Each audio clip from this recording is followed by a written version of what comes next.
Hello friends, this is Shahbaz और आज एक बहुत इंपॉर्टेंट वीडियो होने वाली है। आज हम अपना नया शो चालू कर रहे हैं जिनको बोलेंगे toppers talk with Shahbaz sir. आज हम जो भी एग्जाम को जिन्होंने क्वालिफाई किया है रिसेंटली, अब हम उनको अपने इस चैनल में लेके आएंगे। उनसे वो चीजें पूछेंगे कि कैसे उन्होंने एग्जाम निकाला। उनकी स्टोरी से भी आप बहुत सारी चीजें सीख सकते हैं। आपके जो मन में सवाल है वो भी आप मुझसे पूछ सकते हैं। आज हम बहुत इंपॉर्टेंट सीरीज चालू कर रहे हैं और आज का इंटरव्यू अभी शारिका मोहाने के साथ है जिन्होंने हाल ही में एमपीसी एग्जाम को क्रैक किया है। वीडियो के अंत तक बने रहिए, लेकिन उसके पहले भी मैं आपको एक और चीज बता दूं कि हम अनअकैडमी में क्लासेस लेते हैं और अनअकैडमी में देखिए एमपीसीजे में अभी शारिका का इंटरव्यू आपको दिखाएंगे। अभी शारिका ने एमपीसीजे क्रैक किया, लेकिन आप राजस्थान जुडिशियल सर्विस को देख सकते हैं। राजस्थान जुडिशियल सर्विस का हाल ही में रिजल्ट आया है। ये सारे के सारे बच्चे क्या हुए हैं, राजस्थान जुडिशियल सर्विस को क्रैक किया। तो इस प्रकार से बहुत बेहतरीन रिजल्ट आ रहा है अनअकैडमी के बच्चों का, तो आप भी उसको ज्वाइन कर सकते हैं। और बहुत सारे बैचेस आ रहे हैं, देखिए अभी ये बैचेस। और इस समय अगर आप चाहो तो कोड यूज कर सकते हो। डिस्क्रिप्शन बॉक्स में जाके आप सबसे पहले अभी जो चल रहा है, ये अभी ऑफर चल रहा है। क्या ऑफर चल रहा है कि अगर अभी आप कोई भी सब्सक्रिप्शन लेते हैं तो आपको 20% ऑफ मिल जाएगा। 20% ऑफ के लिए क्या कर सकते हो, आप सब्सक्राइब कर सकते हो, ठीक है। और दूसरी चीज, कोड यूज करना है शाहबाज 10 SHABAZ10। इस 10 को कोड यूज करें। इस कोड के साथ साथ आपको डिस्क्रिप्शन बॉक्स में दिए गई लिंक मिल जाएगी सब्सक्रिप्शन की। मेरी प्रोफाइल होगी अनअकैडमी की, उसे फॉलो कर लीजिए। टेलीग्राम चैनल उसे फॉलो कर लीजिए जहां पे आपको बहुत इंपॉर्टेंट टिप्स मिलेगी। चलिए देखते हैं। हेलो एवरीवन, कैसे हैं सभी। और हमारे यूट्यूब चैनल में आप सभी का स्वागत है। और आज हम टॉपर स्टॉक में लेके आए हैं अभिशारिका जी। सबसे पहले अभिशारिका के बारे में बता दें थोड़ा सा कि अभी जो हाल ही में एमपीसी जज का एग्जाम हुआ था 2020 की वैकेंसी थी, 2021 में रिजल्ट आया था। अभिशारिका ने वहां पे फाइनल सिलेक्शन लिया है और बहुत जल्दी इनकी पोस्टिंग होने वाली है और बहुत जल्दी ये न्यायाधीश के रूप में एमपी में काम कर रहे हैं। तो आज इस वीडियो में और इस मोटिवेशन वीडियो में टॉपर स्टॉक में हम बात करने वाले अभिशारिका जी से, जहां पर हम अभिशारिका से उनके अनुभव के बारे में जानकारी के और हम जानेंगे कि हम तैयारी कैसे कर सकते हैं। आपके जो भी नॉर्मल सवाल होते हैं बच्चों के कि हमें तैयारी कैसी करनी है, कब से स्टार्ट करनी है, जो बेसिक सवाल होते हैं और जो इंटरव्यू में क्या क्या पूछा जाता है, तो आज हम इस वीडियो में बात करेंगे। सबसे पहले अभिशारिका जी, आपका बहुत बहुत स्वागत है हमारे टॉपर स्टॉक पे। तो कैसे हैं आप? तो मैं बहुत अच्छी हूँ, आप कैसे हैं? और अभिशारिका जी की अभी हाल ही में बहुत जल्दी ज्वाइनिंग होने वाली है और ये एमपी में न्यायाधीश के रूप में काम करके आपको दिखेगी। तो सबसे पहले अभिशारिका जी अपने बारे में कुछ बताइए, बेसिक अपने बारे में, कहाँ से आप बिलोंग करती है, तो थोड़ा सा अपने बारे में। तो मैं ग्वालियर से ही बिलोंग करती हूँ। मेरी स्कूलिंग, मेरा कॉलेज, LLB सब मैंने ग्वालियर से ही किया है, जवाहर यूनिवर्सिटी। एंड सर उसके बाद मैंने अपना LLM किया है NLIU भोपाल से। एंड उसके बाद यूनिवर्सिटी है, अच्छी बात है। अच्छा, फैमिली बैकग्राउंड के बारे में बताइए, क्योंकि फैमिली बैकग्राउंड भी कहीं ना कहीं फैमिली बहुत सपोर्टिव होनी चाहिए अगर हमें इतने बड़े एग्जाम को क्रैक करना है। तो फैमिली बैकग्राउंड के बारे में। सर मेरे फादर पुलिस ऑफिसर है, तो इस वजह से उन्होंने मुझे लॉ कराया था। और मेरी मदर हाउसवाइफ है और मेरा भाई अभी कॉम्पिटिटिव एग्जाम्स की तैयारी कर रहा है। तो मतलब एक चीज अभिशारिका रहती है कि बचपन, मतलब अपन जब कॉलेज स्कूलिंग में रहते हैं तब से क्या कोई आपका सपना था या पिताजी का सपना था? कभी कभार पिताजी लोग सोचते हैं और हमें इस फील्ड में लेके आते हैं, तो ये कहाँ से ये जर्नी चालू हुई आपकी? कब आपने ऐसा सोचा कि मैं जज बन सकता हूँ? तो शुरू में तो नहीं पता था इसके एग्जाम के बारे में कुछ, लेकिन जब छोटी थी तब ये पता था कि पापा लॉ से रिलेटेड है, तो मुझे कुछ लॉ से ही रिलेटेड करना है। लॉ एंड ऑर्डर से, मतलब पुलिस ऑफिसर का काम लॉ एंड ऑर्डर से रिलेटेड होता है और डेफिनेटली वो जानते हैं कि जज की पावर क्या होती है और क्या समाज में इज्जत होती है। तो डेफिनेटली बहुत अच्छी आपने फील्ड को चुना है। इसके साथ साथ अपने प्रिपरेशन कब से स्टार्ट की? बहुत इजी नॉर्मल क्वेश्चन होना चाहिए कि प्रिपरेशन कब से स्टार्ट की, जैसे क्या एडमिशन के साथ ही प्रिपरेशन स्टार्ट की थी? सबसे पहले तो ये बताइए कि आपने एडमिशन कब लिया और प्रिपरेशन कब से स्टार्ट की? तो मैंने अपना LLB कंप्लीट किया था 2016 में। 16 में मैंने अपना LLM किया और 17 से मैंने प्रिपरेशन स्टार्ट करी थी LLM के बाद। LLM के बाद आपने प्रिपरेशन स्टार्ट की थी। तो क्या आप क्या बोलना चाहोगे कि जो आज की जनरेशन है इसको प्रिपरेशन कब से स्टार्ट करनी चाहिए? जैसे आपने LLM के बाद स्टार्ट की, तो क्या LLM के बाद स्टार्ट करनी चाहिए या प्रिपरेशन अपन को पहले से स्टार्ट करनी चाहिए? आपका क्या सजेशन रहेगा जो नए बच्चे हैं जो एग्जाम देने वाले? तो मेरे अकॉर्डिंग ये तो हर इंडिविजुअल के ऊपर डिपेंड करता है। मुझे एलएलएम करना था, इसलिए मैंने एलएलएम कंप्लीट किया, उसके बाद तैयारी शुरू करी थी। और दूसरी बात, मोटिवेशन, जब से मुझे बाद में मोटिवेशन मिला था, तो मैंने चलिए देखिए, पढ़ाई जब अपन स्टार्ट करते हैं बहुत सारी चुनौतियां आती है, आपके साथ भी आई, और कभी अप होता है, कभी डाउन होता है, बहुत बार अपना प्रीलिम्स नहीं निकलता है कभी। तो अपनी जर्नी के बारे में हल्का सा संक्षेप में बताइए कि जब प्रिपरेशन तो अपन ने एलएलएम के बाद स्टार्ट की और आपका सिलेक्शन 2022 में हुआ है, जो मुझे पता है लगभग 5 साल का ड्यूरेशन रहा, तो क्या क्या चुनौतियां आपको झेलनी पड़ी इसमें, और क्या कैसे अपन उनको, क्योंकि ये भी बड़ा जरूरी होता है, जब तक हम जीवन में संघर्ष नहीं करते हैं तो हमें वो मजा भी नहीं आता है सफलता का। सफलता का मजा संघर्ष के बाद ही हमें देखने को मिलता है। जी सर। तो मुझे सबसे बड़ी डिफिकल्टी फेस हुई थी, वो मेरे कॉन्फिडेंस की थी। तो पहली बार जब मैंने प्रीलिम्स दिया था तो मेरा प्रीलिम्स क्लियर नहीं हुआ था। सेकेंड टाइम मेरा प्रीलिम्स क्लियर हुआ तो मेंस क्लियर नहीं हुआ था। फिर मेंस क्लियर हुआ तो मुझे इंटरव्यू में डर लग रहा था। तो कॉन्फिडेंस की कमी की वजह से कहीं ना कहीं एग्जाम रुक रहा था मैं। और धीरे धीरे इन आपको एक्सपीरियंस भी मिला, कॉन्फिडेंस भी आपका बढ़ा, और ये बहुत अच्छी बात है कि आज फाइनल आप न्यायाधीश के रूप में होगी। और जो व्यक्ति अपने असफलताओं से सीखता है वो डेफिनेटली लाइफ में बहुत आगे जाता है, जो मेरा अनुभव है। चलिए कुछ सवाल के, जैसे अपने प्रीलिम्स एग्जामिनेशन की तैयारी, 3 फेजेस है एमपी में, नॉर्मल एक प्रीलिम्स है, फिर मेंस है, फिर इंटरव्यू है। तो प्रीलिम्स की तैयारी आपने कैसे चालू की, कहाँ कहाँ से आपको हेल्प मिली प्रीलिम्स की तैयारी में, और क्या क्या आप थोड़ा प्रीलिम्स के बारे में बताना चाहेंगे सबसे पहले? तो प्रीलिम्स के एग्जाम के लिए सबसे मेन चीज जो थी वो मेरे लिए प्रैक्टिस थी। तो उसमें आपने डायरेक्ट रीडिंग और एमसीक्यू का क्या रोल रहता है, मतलब इसमें?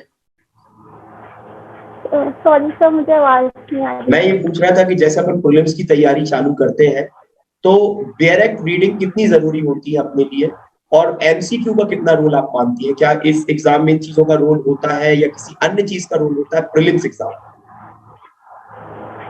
तो एमपी के हिसाब से डायरेक्ट रीडिंग सबसे इम्पोर्टेंट था, सारे एग्जाम्स के लिए इम्पोर्टेंट होता है।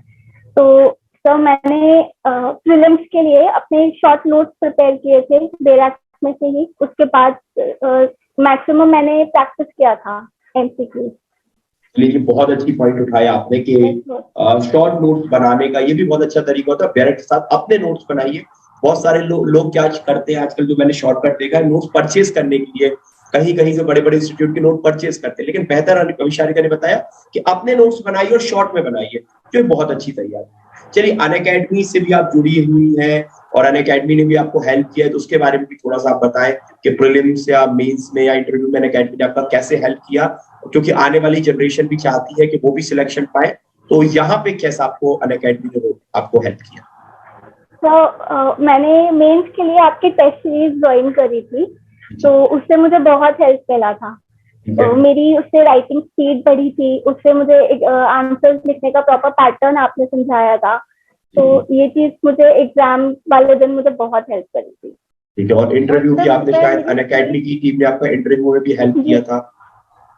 जी, इंटरव्यू के लिए भी मैंने अनअकैडमी के मॉक इंटरव्यू किए थे। मॉक इंटरव्यू तो प्रीलिम्स में भी आप काफी, मतलब हाँ, प्रीलिम्स में भी आप मॉक वगैरह वहां पे लगाती रही है, तो आपको डेफिनेटली हेल्प मिली है। अच्छा, एक प्लेटफॉर्म है बच्चों के लिए, जो भी बच्चे तैयारी कर रहे हैं। अभिशारिका मुझसे भी जुड़ी रही है, मैंने उनके मेंस में हेल्प की थी, और इंटरव्यू में भी जो हमसे हेल्प हो पा रही, हमारी टीम ने और अकेडमी ने मिलकर इनकी हेल्प की। चलिए, अभिशारिका, प्रीलिम्स के बारे में तो आपने बताया, आपने शॉर्ट नोट्स तैयारी की, डायरेक्ट की। अब आते हैं सबसे डिफिकल्ट एक फेज होता है जो मेंस होता है। इसमें मेंस 2 दिन, मतलब इसमें राइटिंग स्किल्स से आपकी मेनली चेक की जाती है। तो कुछ छोटे छोटे सवाल एमपी में 4 पेपर होते हैं, होता है फर्स्ट और थर्ड पेपर जो आपका राइटिंग स्किल्स पे होता है, जहां पे क्वेश्चन आंसर। तो इस पेपर की आपने तैयारी किस प्रकार से की थी?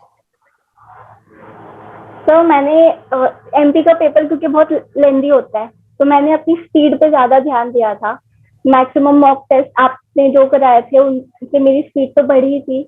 और उसके बाद ज्यादातर मैंने अपने जो नोट्स थे, मेरे आंसर्स थे, वो मेरे डायरेक्ट फोकस ही थे। और उनके साथ साथ मैंने जो एग्जाम्पल्स और केस लॉज इंक्लूड किए थे। बहुत बाकी सारा इंपॉर्टेंट चीज दे अभी शारिका ने बताई कि बैरक उन्होंने वहां भी नहीं छोड़ा। देखिए प्रीलिम्स में भी बैरक जरूरी था, मेंस में भी जरूरी था, और राइटिंग स्किल्स बड़ी जरूरी है क्योंकि बहुत ज्यादा लिखना पड़ता है। तो पैटर्न भी चेंज हो गया, 22-22 क्वेश्चन दे रहे हैं, तो पेपर कंप्लीट करना बड़ा जरूरी है। तो बहुत ज्यादा मतलब सबसे इंपॉर्टेंट चीज है बेसिक्स पे बने रहिए अपने, और बेसिक्स पे अभिशारी का बेसिक पे रहिए अपने। बैरक उन्होंने देखिए रीड किया, बैरक को लिखा, केस लॉज लिखे, और भी बहुत सारी चीजें जो इंपॉर्टेंट थी वो उन्होंने लिखा, तो उनका उसका फायदा मिला। अभिशारी का फिर एक जजमेंट राइटिंग आती है जो बहुत एक चुनौतीपूर्ण रहता है बच्चों के लिए। मेनली इसका समझ में नहीं आता कैसे लिखना है क्या होता है, तो इसके गाइडेंस के बारे में बताइए कि आपने कैसे अपने इस पोर्शन को तैयार किया जजमेंट राइटिंग। मैं बहुत लकी थी कि मेरे जो नेबर हैं वो रिटायर्ड जज हैं, तो उन्होंने मेरा जजमेंट राइटिंग में बहुत हेल्प करी थी। नहीं, ये बहुत अच्छी चीज होती है। तो मतलब उसके लिए भी अब कैसे सक्सेस। हाँ, मेरा भी हमेशा ये सजेशन रहता है बच्चों को कि कभी भी आप अगर जजमेंट राइटिंग की तैयारी कर रहे हो तो किसी रिटायर्ड जज के पास, या देखिए नॉर्मल जो अभी प्रिसाइडिंग जज होते हैं वो तो उतना टाइम नहीं दे पाते, रिटायर्ड जज आपको बहुत अच्छा टाइम देते हैं। तो उनके बारे में बताइए कैसे उन्होंने आपकी तैयारी कराई रिटायर्ड जज ने। सर जब फर्स्ट टाइम मेरा मेंस नहीं निकला था और सब बीच में कोरोना का टाइम भी स्टार्ट हो गया था, तो मुझे समझ नहीं आ रहा था कि मैं कहाँ से सीखूं, क्योंकि बुक से तो सीख ही रहे थे। तो मैं अंकल के पास गई, उन्होंने बुलाया बड़े अच्छे से, उन्होंने सिखाया सारा सिविल क्रिमिनल सारे जजमेंट सिखाए। और एक मतलब जैसे ट्यूशन में जाके हम लोग चेक कराते थे, सर ने वैसे ही चेक किए मुझे।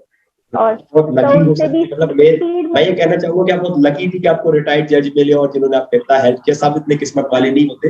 खैर जो भी है अच्छी चीज थी, और वो फाइनल आपकी सिलेक्शन में काम आई।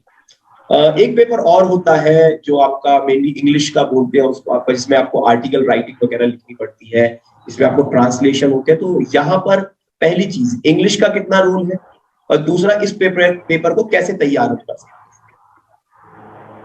सर इंग्लिश का भी बहुत बड़ा रोल है, क्योंकि सर मेन चीज उसमें ट्रांसलेशन वाला पार्ट जो होता है उसमें बहुत मार्क्स स्कोर करना डिफिकल्ट हो जाता है।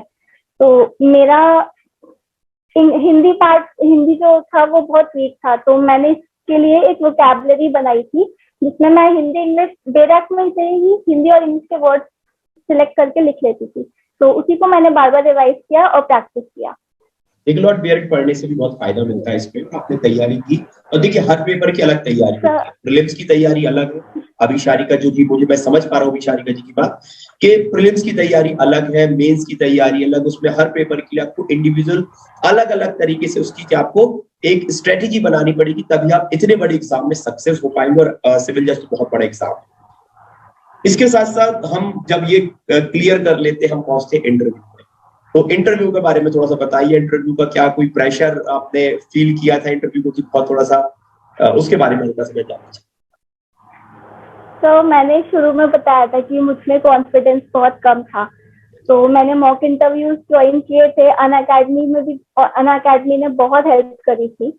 और तो कॉन्फिडेंस बिल्डअप हुआ था मेरा। देखिए पहले कोई भी सिचुएशन हो वो तो अलग बात है, मैं पहले आपको जानता था आप थोड़ा सा सहमी रहती थी, लेकिन आज आपके पास अच्छा खासा कॉन्फिडेंस है, और मैं पूरा कामना करता हूँ और पूरी उम्मीद है कि आप जज ग्रुप में बेहतर काम करेंगी, और एक अपने देश के लिए बहुत अच्छे एक जज बन के आप काम करने वाली है, ये पूरा है।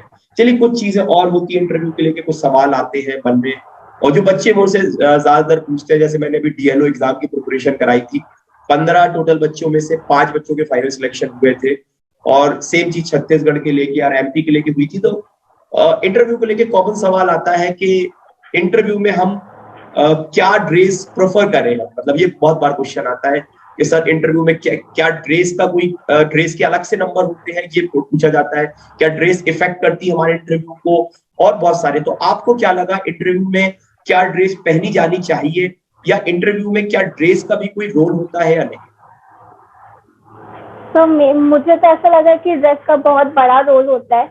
मैंने व्हाइट कॉटन साड़ी पहनी थी with black and grey border. तो पहला तो ड्रेस को पहनने से बच्चों में कॉन्फिडेंस आता है, और तो मुझे लगा कि अफेक्ट किया उसने मेरे इंटरव्यू। डेफिनेटली, देखिए मेरा भी वही मानना है कि एक तो मेन चीज होती है जब अच्छी ड्रेस पहनते हैं, अपन नॉर्मल भी वियर करते हैं तो हमारी पर्सनालिटी में क्या होता है, थोड़ा सा कॉन्फिडेंस आता है। कभी अपन किसी पार्टी पे जाओ नए कपड़े पहन के जाते हैं तो वो अपनी ड्रेस क्या होता है, थोड़ा सा कॉन्फिडेंस अलग से आता है। और जब इंटरव्यू में पहन पहुंचते हैं, एक वेल ड्रेस्ड होते हैं, तो उसका इंप्रेशन पड़ता ही है डेफिनेटली आपकी पर्सनालिटी पे।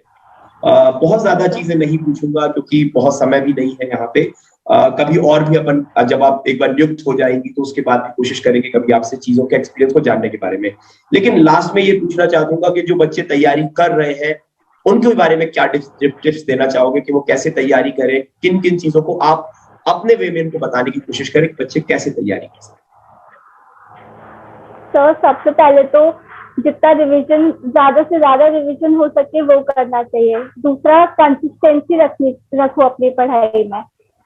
और उसके बाद प्रैक्टिस जितनी ज्यादा करेंगे उतनी अच्छी। और स्पीड एमपी के एग्जाम के लिए स्पीड बहुत जरूरी है। हाँ देखिए, बहुत अच्छे की मेरे पॉइंट लिए है। 4 पॉइंट। आपको कंसिस्टेंट रहना पड़ेगा। प्रिपरेशन एक दिन की नहीं है कि आप कंसिस्टेंट, स्पीड की बात की, आप कॉन्फिडेंस आपको चाहिए और लगातार पढ़ाई चाहिए। बहुत अच्छी अच्छी यहाँ पे आपको अभिशारिका ने बात की और आप लोगों को बहुत सारे सवालों के जवाब दिए होंगे। और अगर आपके मन में और कोई सवाल भी हो तो आप मुझे कमेंट बॉक्स में पूछ सकते हो। मैं अभिशारिका से आपको पूछ के वो बताने की कोशिश करूंगा क्योंकि वो व्यक्ति, क्योंकि उन्होंने जज के रूप में एक्सपीरियंस लिया है, मतलब ले चुकी है। अच्छा, एक चीज और, जब रिजल्ट नहीं आया था तो हम एक आम स्टूडेंट थे और रिजल्ट आने के बाद जब फाइनल रिजल्ट आया और लिस्ट में आपका नाम हुआ और आप जज बन गए, तो वो फीलिंग कैसी थी, वो भी फीलिंग जानना चाहूंगा। सर, जिस दिन रिजल्ट आया था उस दिन भी मेरे पास वर्ड्स नहीं थे एक्सप्रेस करने के लिए। और अभी भी मुझे ऐसा लग रहा है कि मुझे अभी भी वर्ड्स नहीं एक्सप्लेन करने के लिए। एक ड्रीम कम ट्रू हो गया, मतलब शब्दों में बयान नहीं करने वाली फीलिंग थी।